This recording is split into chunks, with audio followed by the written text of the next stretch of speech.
Welcome. You have reached review time with Imperial. This is the Purge Season 1, Episode 2. Let's get into it. Alright, so Episode 2 is pretty much picking off of Part 1. So it does look like this whole limited 10 episode series that they doing of the Purge. I guess they seeing how the fans take to it, what's the popularity of it, and that's going to probably determine if it's a season 2. Is it too much Purge, and everything like that. So it does look like the whole season is going to be based upon one night. All the change of events that has took place in one night. So I think I said in my last video that on episode 1, if you take, it's an hour-long episode, take out the commercial, it's about 40 minutes. And that could pretty much, that could be like 3 movies, 3 movies of a Purge if you put all together, all the episodes. But it's only based on one night. So it's going to be interesting how long they can allow this to drag off, how much dialogue can they do for one night based on a whole 10 episode series. So picking up from last episode, the brother Miguel, who's out looking for his sister, and he's seeing the different things that's taking place in the Purge. He runs into the EMT guys that are helping wounded. So in the Purge, there are rules that the EMT people, if they're out nursing people with their health and picking up their wounds, you are not supposed to bother them. You're supposed to keep moving. So they're supposed to be protected in the laws of the Purge. So he runs into them, and one of the because he's from the military and he's seen people have wounds and stuff like that, he was kind of like telling them what they could do to help the people survive and keep them alive. And they asked him, was he he's in the healthcare? He like, no, I was in the military. And they like, well, we could use your help. And he like, pretty much, he on his own mission. He got to do his own thing. So he asks them, have they seen that type of bus that he's looking for, that his sister was on? And pretty much from there, they was like, no. But they gave him a name of somebody that he could speak to that could know the information. So in the process of him going to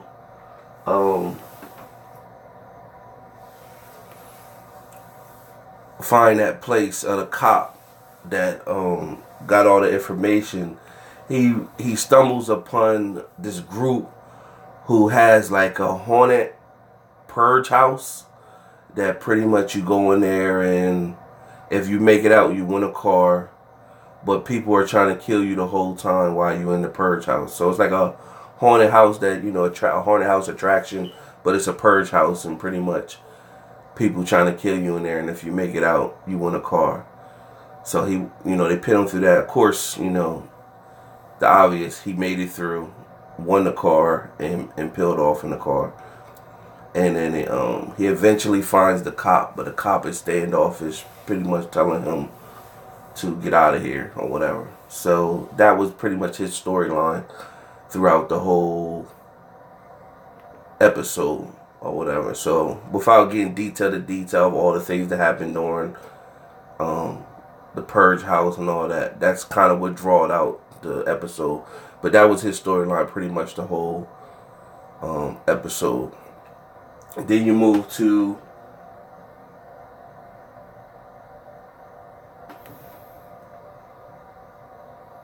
Jane. She's the black girl in the episode. So she's a exec. However, she went in episode 1, she went and hired someone. So it seems like she hired someone to kill somebody, but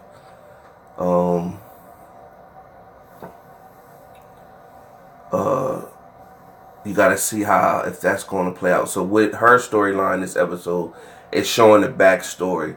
How did she get to this point? So pretty much, she was supposed to be made partner, but she keeps getting passed over, and she's well deserving of being partner, all the hard work she's done, but she keeps getting passed over. But she takes it all in, and she keeps pushing forward, and she keeps working, and she doesn't let it affect her job, but she keeps getting passed over, and it's bothering her inside.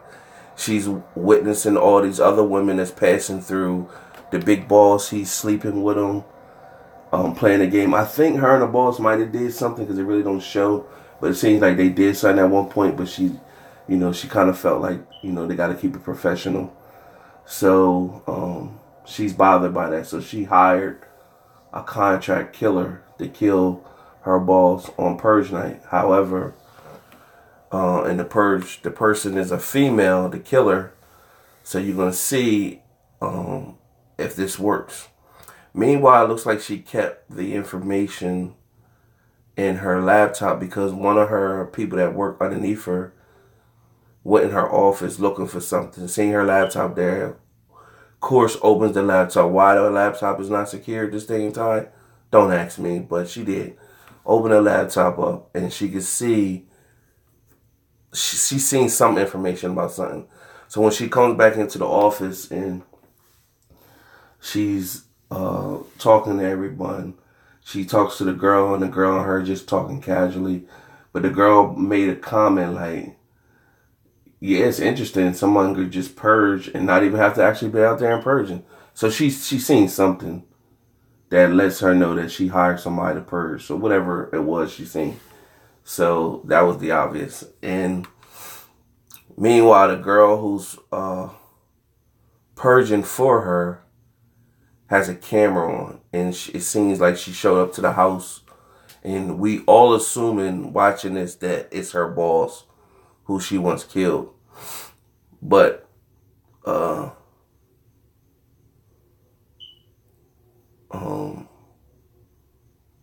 we don't know if this is, you don't really know that's her boss house. Well, you know what you do, because she had to show up there. She showed up to the boss house early when it did a flashback. She showed up to the boss house for a reason, and that's how she knew where the boss lived. So it is the boss house, but you don't know if he's there or not. So he could be out purging himself, for all we know. So we're gonna see if that transpires. But if you know movies and you watch a lot of movies, you almost could tell what's going to happen with that scenario. However, moving along, the sister that the brother is looking for, she is the next that gets picked to give her soul for the cause of the purge. And she doesn't want, she feels though she made a big mistake. She doesn't want to do this. The little girl that she's talking to on the bus, she's all ready, but she's not. She like, no, I made a mistake. This is wrong. And of course, she gets chosen next. Now, the head person that's picking all these people, why nobody say, hold up, you picking all these people? Why you the chosen person to pick? You get out there, you know what I'm saying? And sacrifice yourself. So nevertheless, she sacrificed and they push her out there. Then some people show up with like golf clubs and they